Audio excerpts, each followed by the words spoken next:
Panginoong Jesus. At magpasalamat kayo sa Diyos Ama sa pamamagitan niya. Amen. So, let's pray mga kapatid. Hallelujah. Praise God. Lord, we thank you again for this day, Panginoon. Today is your day again, Panginoon. Thank you, Lord. One week mo na rin kami kinarabayan, Panginoon. And Lord, today we are here to praise you, to honor your name, Panginoon. And Lord, today we also ask for forgiveness, Panginoon. Bless us before you today, Panginoon. Patawarin mo kami sa lahat po ng nasabi namin, naisip o nagawa ko namin, hindi ko nakakaya, Panginoon. And today, in the name of Jesus, we rebuke all the plans of the enemies right now, Panginoon. And Lord, we pray that your Holy Spirit will fill in this place, Panginoon. At sila, hindi natungilat ka, mahal daw, Panginoon. And Lord, we thank you, Panginoon. We thank you for the lives of each and every one of us, Panginoon. Lord, hindi mo tinitignan ang bilang namin ngayon, Panginoon, kundi ang puso ng bawat isa, Panginoon. And Lord, today, we focus ourselves to you, Panginoon. Ang attention namin sa iyo lang sa araw na ito, Panginoon. And Lord, we glorify you, Panginoon. We praise you this day, Panginoon. In Jesus' name I pray. Wow.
biyaya ay patuloy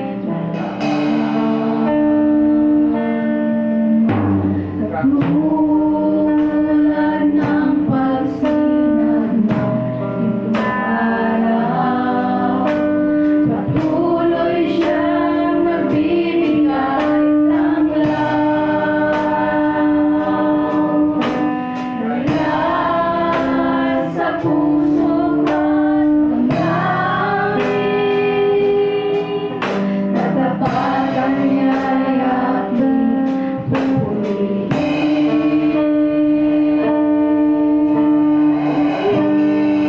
Ikaw, O Diyos, tapat kang ampunan, magmula pa sa ugat ng aming lahi. Mundo'y magunaw man, saan kang naging, maging hanggang wakas nitong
magmula pa sa ugat ng aming lahi. Nung nasaan kang naging, maging hanggang wakas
You are my God, I worship you. In my heart I long for you, as I would long for a stream in a scorching desert. I have seen your power and your glory in the place of worship. Your love is more than life to me, and I praise you. As long as I live, I will praise you. Yes, Lord. Let us all declare that He is our God. Amen.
verse 18 to 19. Huwag kayong maglalasing sapagkat mauwi yan sa magulong pamumuhay. Sa halip ay dapat kayong mapuspos ng Espiritu. Mag-awitan kayo ng mga salmo, mga himno at mga awiting espiritual. Buong puso kayong umawit at magpuri sa Lord God, thank you